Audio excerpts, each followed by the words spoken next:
Hello and welcome back to another video. In this one we're looking at my team selection for game week 5. I've got some big decisions to make this week regarding my team, so we'll get into that. But first we'll do a quick recap of my game week 4 team. So as you can see on screen, Henderson in goal, 1 point. Slightly disappointing. It was a perfect fixture with Leicester at home.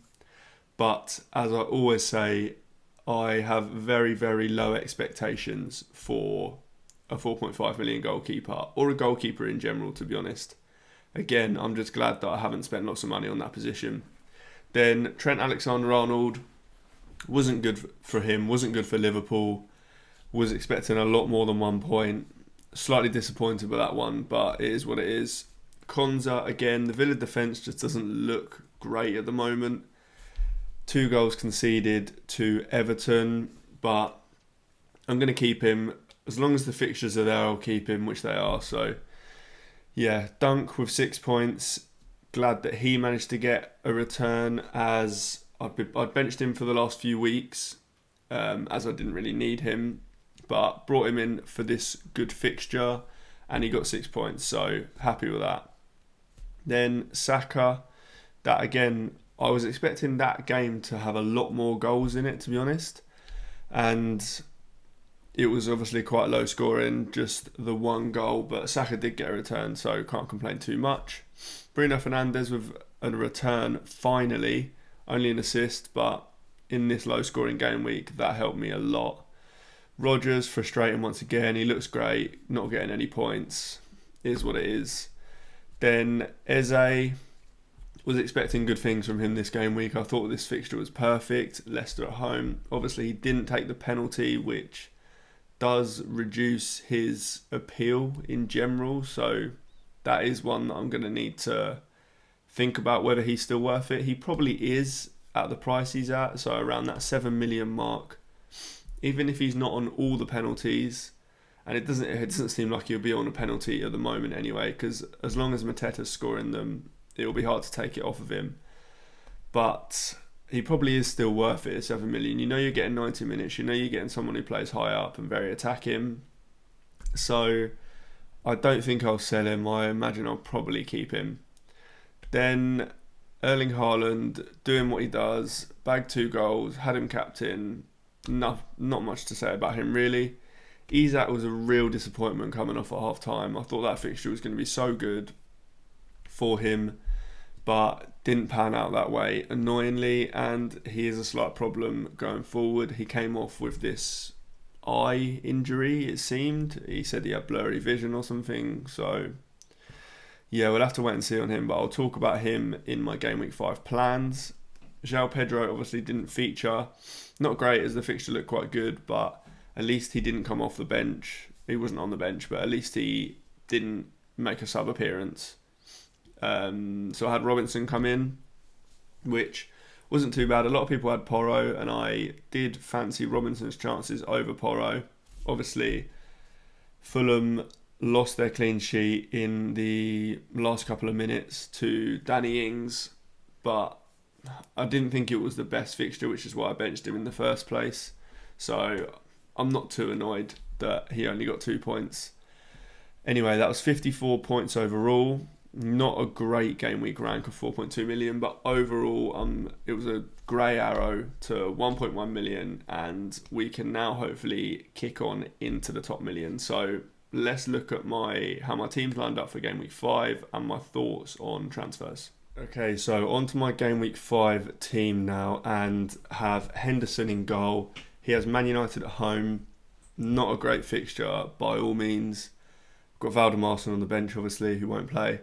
But yeah, this Henderson fixture isn't ideal, but with a 4.5 million goalkeeper, it's not necessarily the best fixtures they're always going to haul in. So he might make a load of saves, he might keep a clean sheet, he might concede loads. I don't really care. It's a 4.5 million goalkeeper, so expectations are always low. Let's move on to the defence.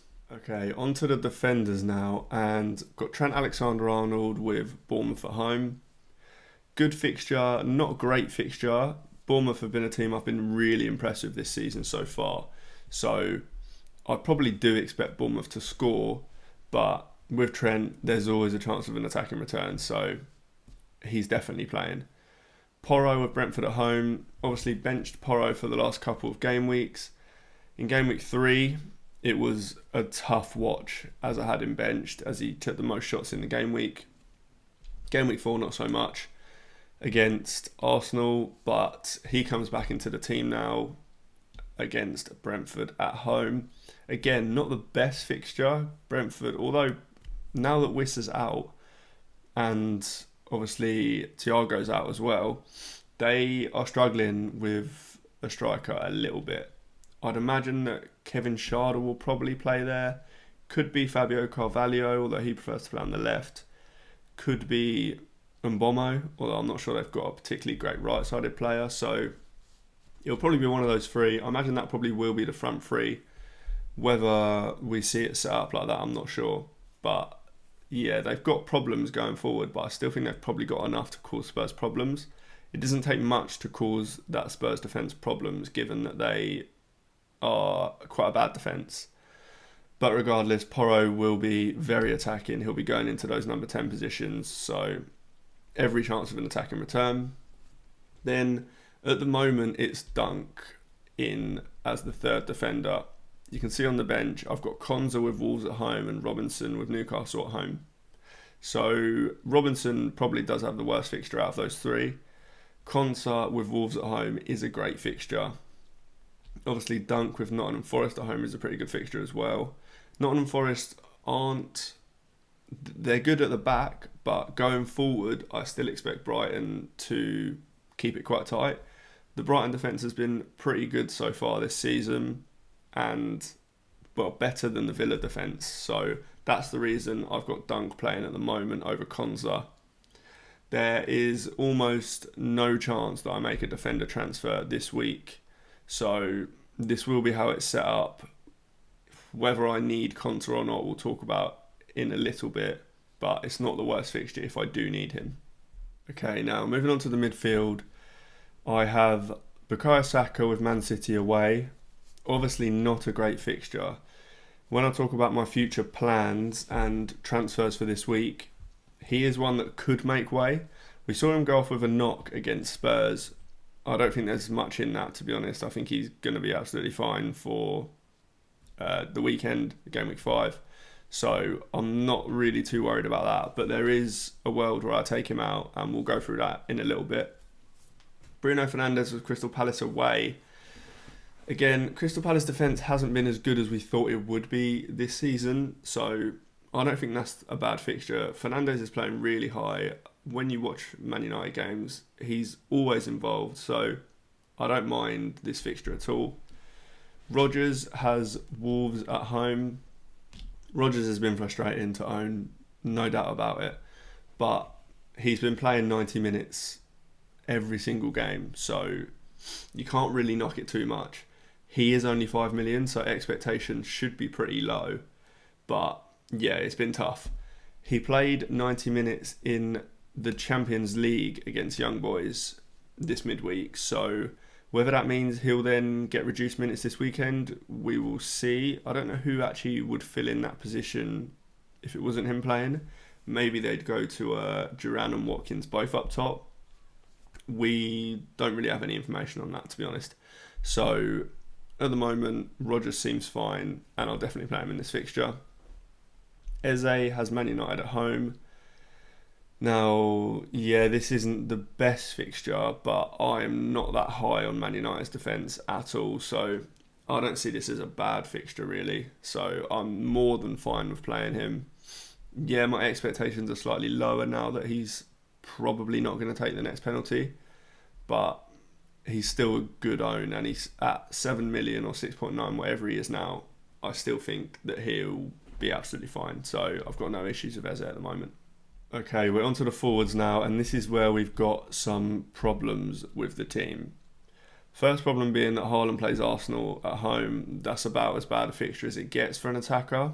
Arsenal are definitely the best defence in the league. So if there was 1 week to back against Haaland, it would be this week. So the fixture isn't ideal. At the moment, I've got the armband on him. I think if I were to make no transfers, the armband would stay on him. It's not ideal. I would rather have Salah or Son or Palmer, potentially, someone like that, maybe even Solanke. But we'll talk about one or two of those players in the next section where we'll look at the plans for transfers and what have you. At the moment, he's got the captain's armband. Next up, Isak. I mentioned it earlier. He went off at half-time with this eye injury, which was causing him blurry vision, is what we've been told. We don't know too much at the moment of recording this video, which is Thursday morning. We don't know a great deal at the moment, to be honest. So the problem is for my team, a lot of my future moves hinge on whether he is fit or he is not, which we'll talk about in a second. But yeah, that's not ideal because this fixture is okay with Fulham away. Then we've got João Pedro. We also don't know a great deal about him. I think he has been in a small amount of training on Wednesday, so he's not completely out for the weekend. But to be honest, he is less of an issue than Isak for me. I know that I'll definitely want João Pedro going forward, so if he misses 1 week, it's not the end of the world.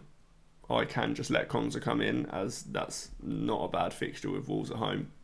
So João Pedro isn't too much of an issue. If he plays, he plays. If he doesn't, he doesn't. We'll probably get a little bit more info in the press conference anyway. So, yeah, he is fine in the team for now.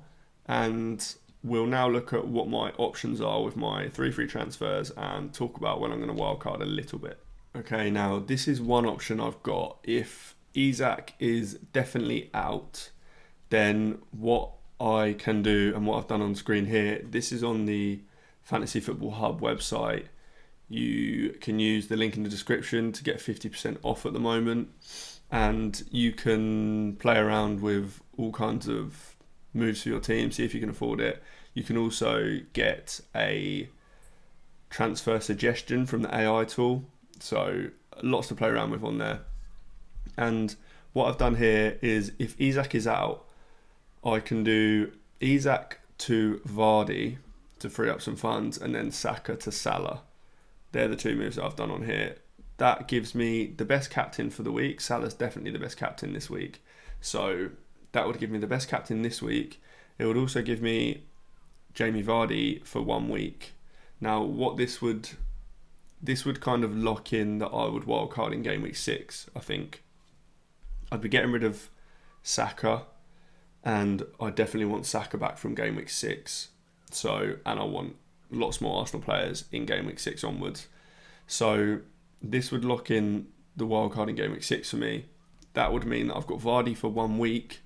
Now, he has got the perfect fixture this week. Everton at home is as good as it gets at the moment. The Everton defence is horrendously bad so far this season. They've conceded the most goals, the most big chances. They have been getting battered.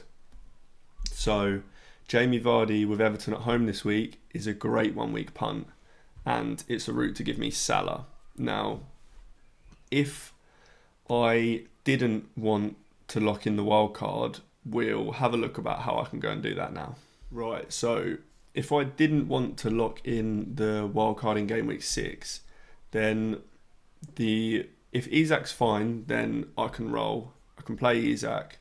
If João Pedro's out, then Konza comes in, then I'm absolutely fine. I can roll so that I've got 4 free transfers next week to get a few more Arsenal players, get Mbomo in, and then I'm pretty set. It would look not too dissimilar to a lot of Game Week 6 wildcard teams. So if Isak's fit, I'm in a pretty good spot to roll and be fine, and genuinely have a team that isn't far off a Game Week 6 wildcard team, so I can hold the wildcard for later. But it all does kind of rest on Isak. If Isak is out, then, like I say, I could do the moves I mentioned before, Salah, Vardy, and that locks me into wildcard 6. If Isak is out and I didn't want to lock in wildcard 6, I've got 2 options. I've got 3 options, to be honest. One, which I don't like, is just keep him, let Konza and potentially Robinson play. They haven't got the worst fixtures, but it's not ideal. The next thing I could do is, if I'm really, really thinking long term and future, I know that I'm going to want to get a few more Arsenal players in game week 6. So what I could do is sell Isak directly to Havertz. Obviously, that gives me another player in that City-Arsenal game, which is far from ideal. Isak would be much better this week than Havertz is this week. I don't really want to have Havertz, Saka and Haaland in that game, to be honest. But it's a way of thinking very long term. If Isak was fine, I'd be keeping him this week and then doing that Isak to Havertz move next week anyway. So it just brings that 1 week forward, but it's a lot worse for this week.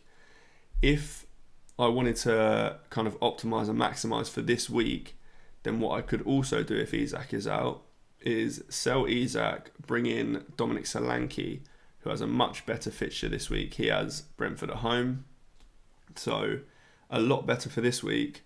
But obviously in game week 6 and game week 7, he has worse fixtures than Havertz does. In game weeks 6 and 7, as you can see on screen from Saka there, Arsenal have Leicester at home, Southampton at home. Ideal fixtures. So Solanke's better for this week, but Havertz is better for the following 2 weeks. So they're kind of my options. I'm leaning towards not doing a wild card regardless of if Isak is out. I'm leaning towards, if Isak's fine, then roll in. If Isak isn't fine, then Solanke or Havertz. That's probably my plans. Obviously, I do have the Salah and Vardy option, but I think I can get by without wildcarding in game week 6, to be honest. So that's my current plans.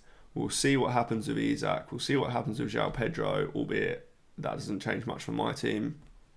We will hear from their managers in the press conferences. So if you like this video, that's all for this one. Give it a like, do subscribe, it helps a lot, and I'll see you in the next one.